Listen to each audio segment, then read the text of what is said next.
माझं कौतुक मुंडे साहेब करायचे बरं का, त्यांच्यानंतर कोण कौतुक नाही केलं रे माझं, तुम्ही करता. मुंडे साहेब विचारायचे पंकजा आली का, भाषण कसं केलं, कशी चालली, कशी बोलली, माझ्यासारखी आहे का, माझ्यासारखी बोलते का. मी सगळं तुमच्यासारखं करते, फक्त खिशातून कंगवा काढून केस नाही विचारताय. सगळं त्यांना फडणवीस. कुठे सभा घेतली की तिथल्या कार्यकर्त्याला फोन करायचे, कशी बोलली काय, काही सगळ्या ठिकाणी लोक म्हणे साहेब आज तुमचं काही काम नाही, आम्ही पेनवर भागवतो. सगळे तसे म्हणायचे. एक दिवशी मला म्हणले आता माझं काही काम नाही, म्हणजे माझी शेवटची निवडणूक आहे. एकदा म्हणले, दोनदा म्हणले, तीनदा म्हणले. म्हणलं बाबा सारखं सारखं असं का म्हणायला तुम्ही शेवटची निवडणूक आहे.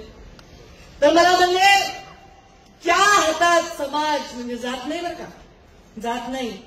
इथे सगळ्या जाती धर्माचे लोक आहेत. ठीक आहे माझे पाहुणे रावळे असतीलच, आता ज्याचं त्याला प्रेम असतंच आहे, जात नाही ती जात, पण जातीवादी नाही आम्ही, जात नाही समाज म्हणते. ज्या समाज ज्या हातात द्यायचा आहे ते हात तयार झाले. आता मला काही टेन्शन नाही, मी माझा पुढची निवडणूक लढणार नाही, मी रिटायर होणार आहे, मी तुझ्या घरी येऊन राहणार आहे, तू म्हणणार म्हातारा खोकायलाय, मला त्रास झाला, अशी गंमत करायची माझी, आणि मला ती सेवाच करायला नाही. साहेबांना जेव्हा लागलं असं आपल्याला कळलं असतं आणि म्हणले असते की मुंडे साहेबांना 2 बाटल्या रक्त पाहिजे, 2 कोटी बाटल्या रक्त तिथे तयार झालं असतं.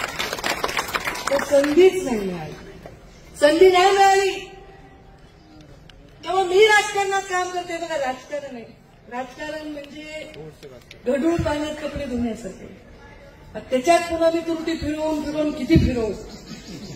आता ठरवून सुपारी असते, लोक बोलतात, आरोप करतात, काहीही बोलतात, देणं न घेणं कशातही आपल्याला आवडतात. पण मी राजकारणात का आहे हे सगळ्यात त्यांनी ऐकावं. जे खोटं बोलतात, आरोप करतात असे लोक असतात जगात, त्यांनी ऐकावं. ज्यांचं स्वतःच्या वडिलांवर प्रेम आहे आणि ज्यांनी स्वतःच्या वडिलाला गमावलंय.